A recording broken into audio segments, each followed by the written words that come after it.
marge du troisième forum La ceinture et la route à Pékin, le président Võ Văn Thưởng a rencontré le secrétaire général et président laotien Thongloun Sisoulith. Le Premier ministre Phạm Minh Chính a assisté au forum des affaires Vietnam-Arabie Saoudite, appelant les entreprises saoudiennes à investir davantage au Vietnam. Les musées de Ho Chi Minh en Thaïlande sont le témoin de l'admiration et des sentiments affectueux que les Thaïlandais éprouvent pour le grand président du Vietnam.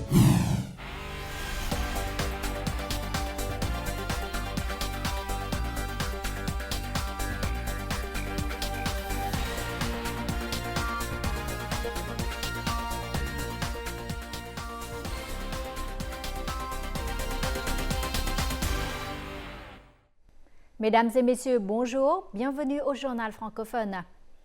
À l'occasion de sa participation au troisième forum La ceinture et la route qui se tient à Pékin en Chine, le président vietnamien Võ Văn Thưởng a rencontré ce jeudi matin le secrétaire général et président laotien Thongloun Sisoulith.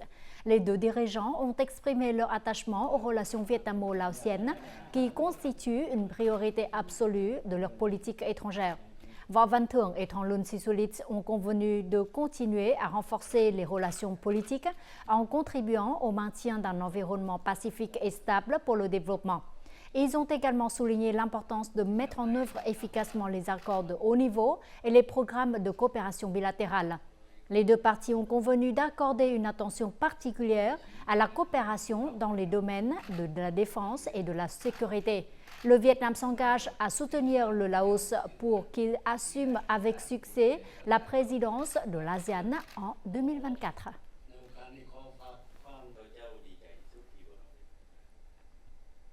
Toujours à Pékin, le président Võ Văn Thưởng a rencontré aujourd'hui le personnel de l'ambassade du Vietnam en Chine.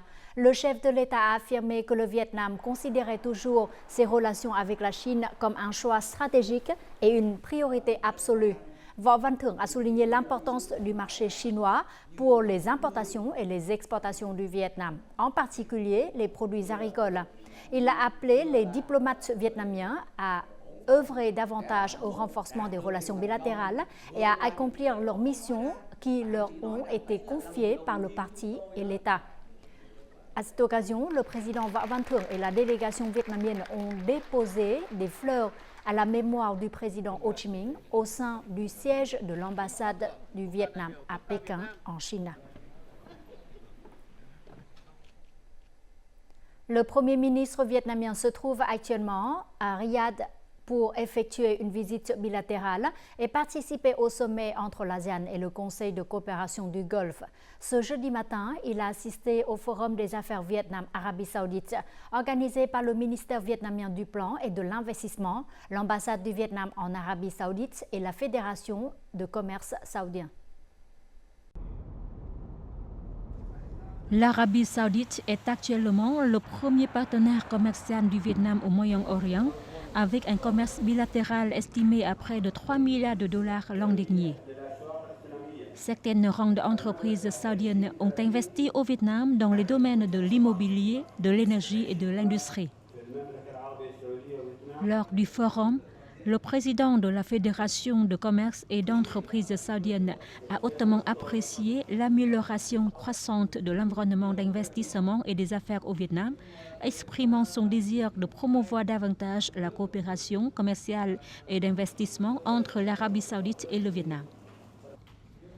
S'exprimant devant les entreprises des deux pays, le Premier ministre Phạm Minh Chính a souligné que depuis le début de l'année, le Vietnam a pu maintenir sa stabilité macroéconomique, maîtriser l'inflation et promouvoir la croissance tout en garantissant les grands équilibres de l'économie. Il a aussi indiqué que le Vietnam était un grand exportateur de riz et de produits agricoles et qu'il participait à 16 accords de libre-échange avec presque toutes les grandes économies mondiales. Le chef du gouvernement vietnamien s'est engagé à accompagner les investisseurs saoudiens et à garantir leurs intérêts légitimes conformément à la Constitution et la loi. À cette occasion, plusieurs entreprises vietnamiennes et saoudiennes ont signé des mémorandums d'entente de coopération.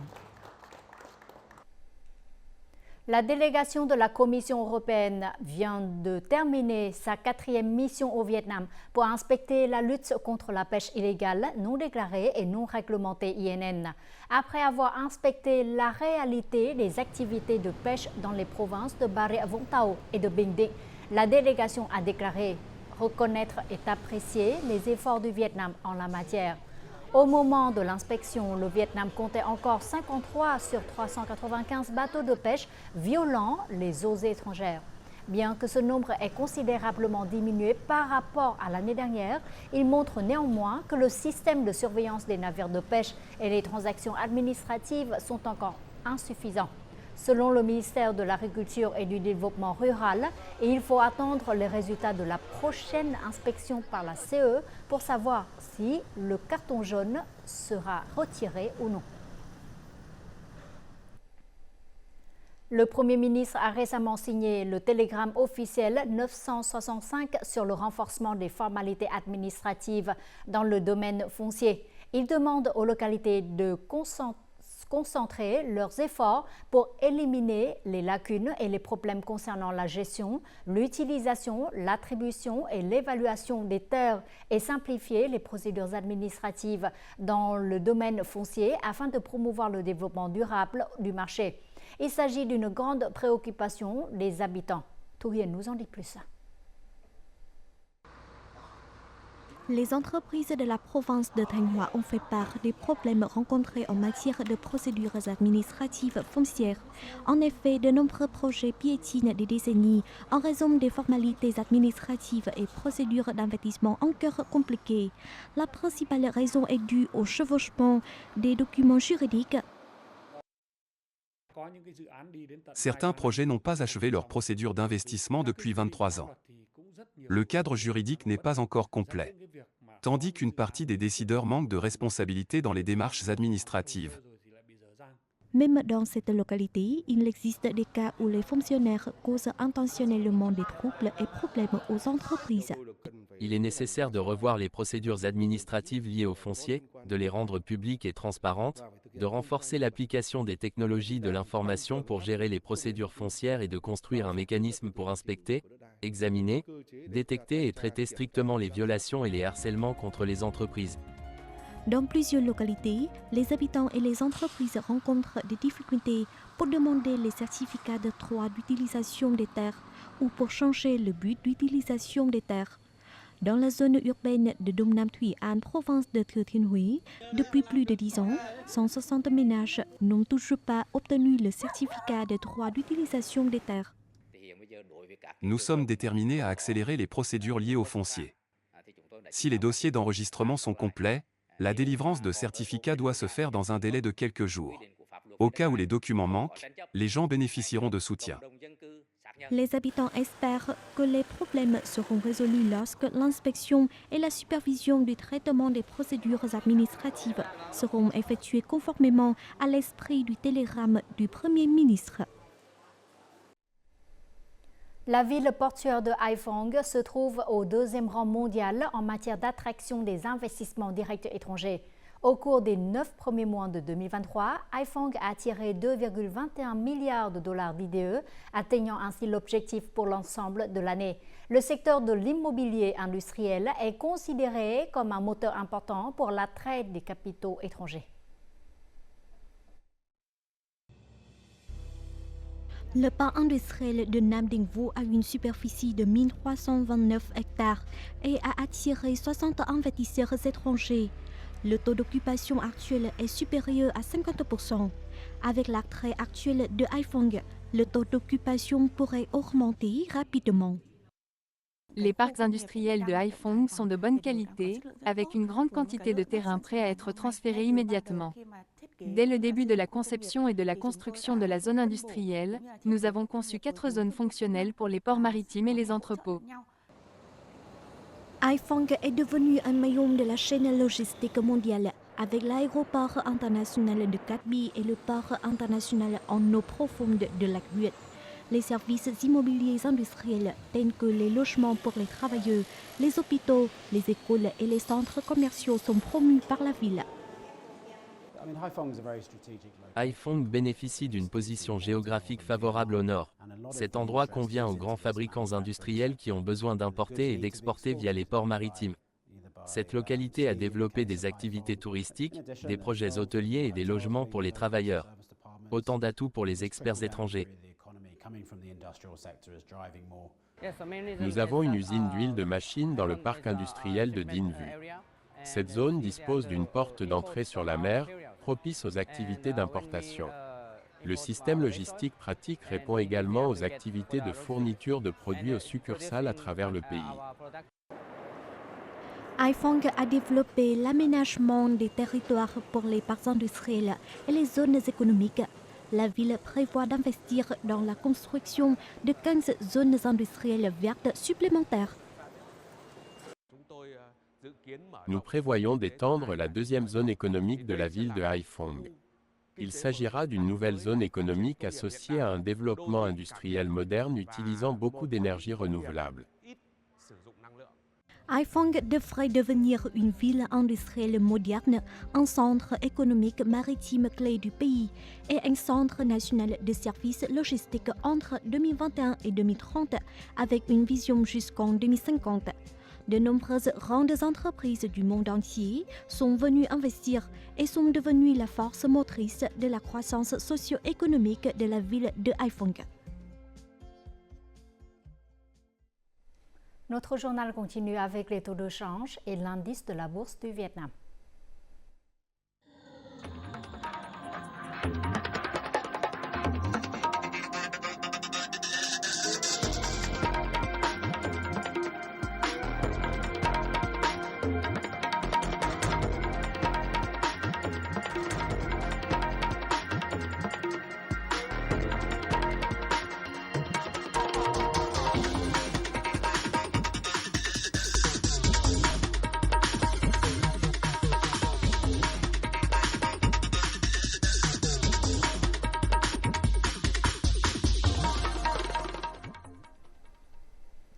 Le Vietnam et la Chine sont deux pays voisins ayant de nombreuses similitudes culturelles. C'est donc un avantage pour renforcer la coopération et les échanges culturels entre nos deux pays. Ces derniers temps, les échanges entre les peuples vietnamiens et chinois n'ont cessé de se développer et de s'enrichir. Cela contribue de manière significative à la compréhension et à la confiance mutuelle. Bienvenue sur la chaîne vlog de Pem Mignonne et la vie en Chine.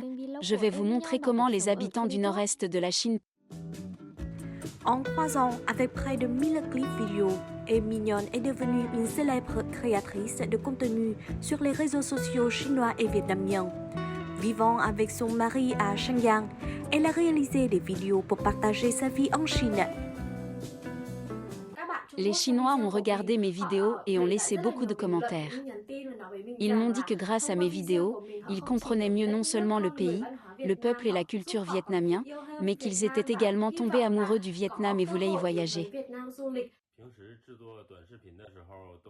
Je trouve souvent des sujets, tourne et monte des vidéos avec ma femme. Les vidéos que nous réalisons portent principalement sur notre vie quotidienne. Heureusement, ces vidéos ont reçu beaucoup d'amour de la part de la communauté en ligne. Quant au chef d'orchestre Dong Quang Vinh, il est connu comme l'ambassadeur reliant la musique vietnamienne et chinoise. Il a régulièrement participé à des événements d'échanges musicaux entre les deux pays. Il a réalisé aussi de nombreux projets mêlant musique folklorique vietnamienne et chinoise. Récemment, il a combiné les instruments de musique traditionnels des deux pays pour interpréter une célèbre chanson folklorique du nord du Vietnam appelée Bèo Giặt Mây Trôi. C'est une chanson connue de tous les Vietnamiens. En même temps, elle a une très belle mélodie. J'ai donc choisi cette chanson pour l'interpréter avec des instruments traditionnels vietnamiens et chinois. De plus, environ 13 000 étudiants vietnamiens en Chine et plus de 2 000 étudiants chinois au Vietnam sont également des ambassadeurs, contribuant de manière significative à renforcer la compréhension mutuelle entre les peuples, en particulier les jeunes des deux pays. Ce sont eux qui renforcent l'amitié entre les deux peuples. Grâce à la connaissance de 2 langues, ils peuvent facilement communiquer et promouvoir la culture du pays. Nous ne pouvons nier l'importance de ces étudiants dans l'établissement de relations amicales entre les 2 pays. Ces dernières années, les activités d'échange entre les organisations vietnamiennes et chinoises se sont multipliées et diversifiées. Ceci est considéré comme une prémisse favorable au renforcement des relations d'amitié entre les 2 peuples.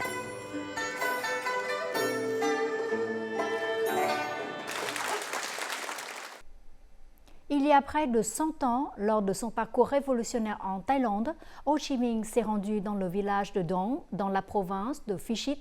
Situé à près de 400 km au nord de Bangkok, ce village possède aujourd'hui un musée dédié à Ho Chi Minh. Construit et financé par le gouvernement thaïlandais, ce musée fait découvrir les traces et les activités révolutionnaires de Ho Chi Minh en Thaïlande. Il est considéré comme l'un des symboles de l'amitié entre le Vietnam et la Thaïlande.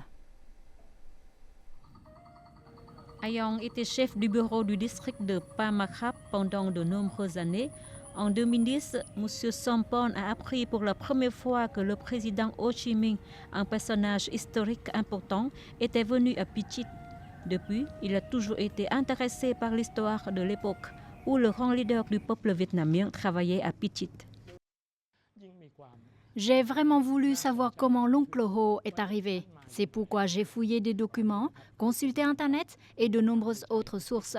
Les traces d'un petit hameau vietnamien ici ont révélé que l'oncle Ho avait vécu à Phi Chit.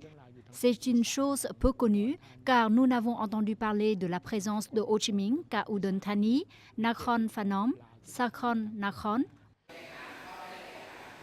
Après près de 6 ans de construction et de collecte d'objets auprès du Musée national du Vietnam et de la communauté vietnamienne en Thaïlande, le musée de Ho Chi Minh à Ban Dung, relevant du système du Musée national de Thaïlande, a été officiellement inauguré en septembre 2018. Bien que l'oncle Ho ne soit resté à Phi Chit que peu de temps, il a toujours été considéré comme un brillant exemple de patience, de diligence et d'esprit révolutionnaire. En outre, sa personnalité et son éthique étaient très inspirantes, incitant la communauté à soutenir sa cause révolutionnaire. Ce que nous voulons transmettre aux jeunes générations, c'est l'exemple du sacrifice, de l'endurance, de la vie simple et de la grande idéologie de Ho Chi Minh pour l'indépendance et la réunification nationale. Avec 2 autres sites historiques liés à l'oncle Ho à Udon Thani et à Nakhon Phanom, le musée de Ho Chi Minh à Phi Chit est l'une des adresses rouges pour le retour à la source de nombreux Vietnamiens et des touristes venant en Thaïlande. C'est aussi le symbole de la solidarité et de l'amitié entre les 2 pays. Le delta du Mekong est entré dans la saison de la montée des eaux. Actuellement, dans les zones en amont de la province de Dong Thap, de l'eau a inondé les champs, apportant d'abondantes ressources aquatiques. Ceci est considéré comme la saison de subsistance des habitants des zones fluviales. Au 8e mois lunaire, lorsque les vents du nord font leur apparition, c'est aussi le moment où commence la saison de pêche. Il existe de nombreuses façons de capturer ce poisson, mais la plus courante consiste à utiliser un filet. Fort de plusieurs années d'expérience, M. Hung attrape en moyenne chaque jour des dizaines de kilos de poissons. Les poissons vivant dans les zones boueuses affluent vers la région. Nous en avons attrapé beaucoup. Une autre façon unique d'attraper du poisson dans cette zone consiste à déployer un filet pour le chasser. Contrairement à la mise en place de filets de pêche ordinaires, cette méthode nécessite l'utilisation de filets fins. Après avoir lancé le filet, il suffit d'utiliser un canoë ou un bateau pour contourner le filet. Je lance un filet puis j'utilise un bâton pour chasser les poissons. Le poisson voit que la surface de l'eau est agitée, il va se prendre dans le filet. Moins il y a de vent, plus il y a de poissons dans le filet. Dans les champs inondés du district de Hồng Ngự, les gens sont en train de tirer les crustacés. Ils appellent cela un don du ciel et de la terre. Nous pêchons les crustacés le matin. Grâce à eux, nos revenus ont augmenté. Pendant la saison des crues, les poissons et les crevettes abondent dans les champs. Nous nous appuyons sur la couleur de l'eau pour savoir où il y en a le plus et où il y en a le moins.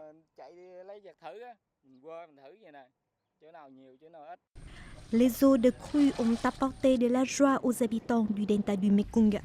Les moments d'harmonie avec la nature des habitants des zones fluviales créent une image vivante et unique pendant la saison des crues.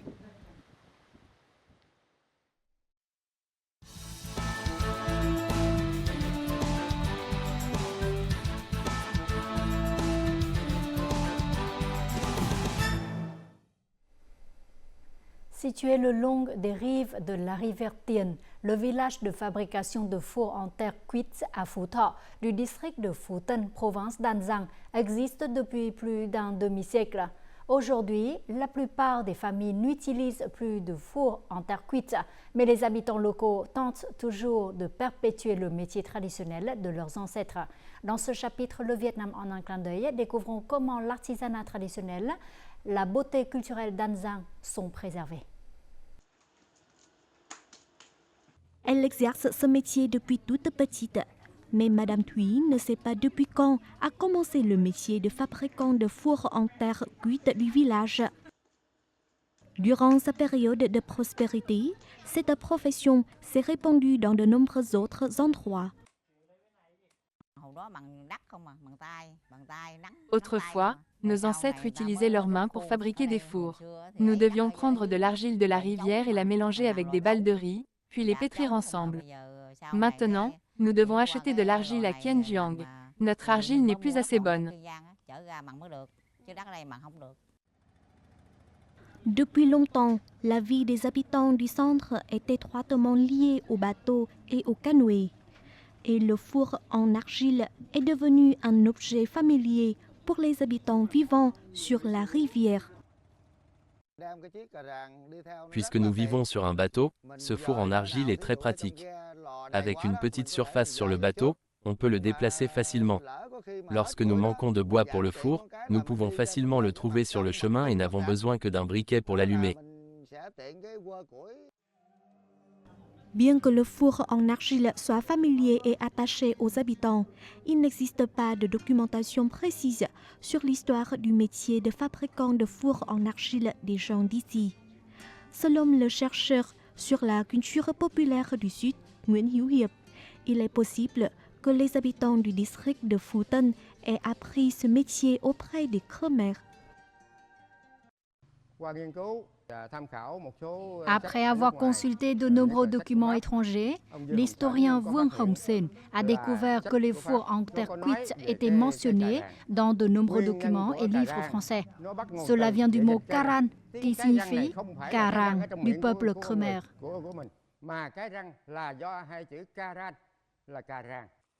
Le type de terre utilisé pour fabriquer les fours en argile à Phu Tho doit être malléable.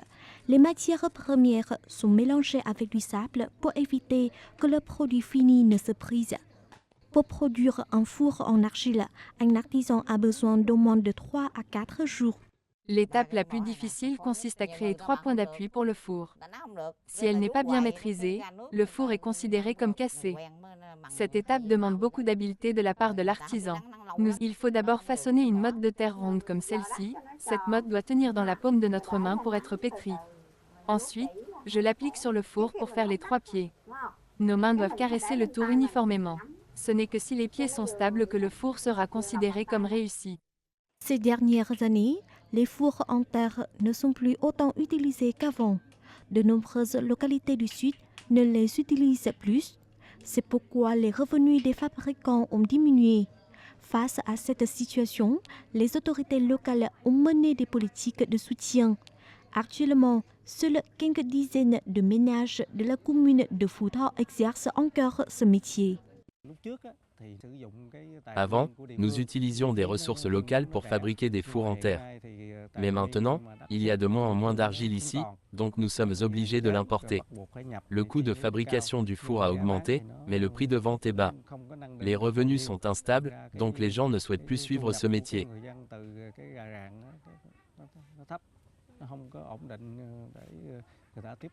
Les revenus ne sont pas élevés, le travail est dur, mais malgré des hauts et des bas, les habitants d'ici s'attachent toujours à leur métier. C'est un travail difficile, mais je ne veux pas non plus chercher un emploi loin de chez moi. Je suis contente du travail de nos ancêtres. Depuis l'époque de mes grands-parents et de mes parents, ils exerçaient ce métier, donc j'ai envie de continuer. J'aime toujours ce travail, j'aime les fours en terre cuite.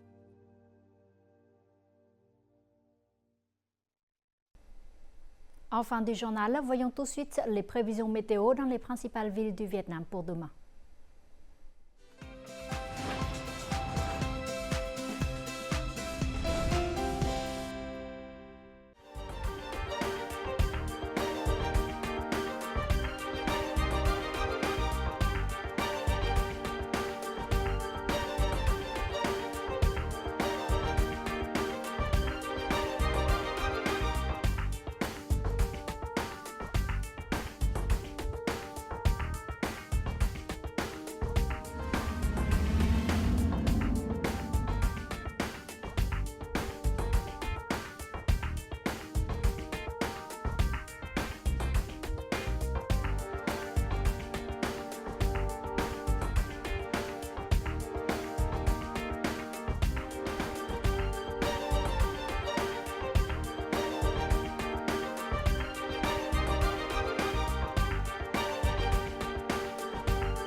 Les informations sur la météo a clôturé notre journal. Merci pour votre fidélité. Au revoir et à la prochaine.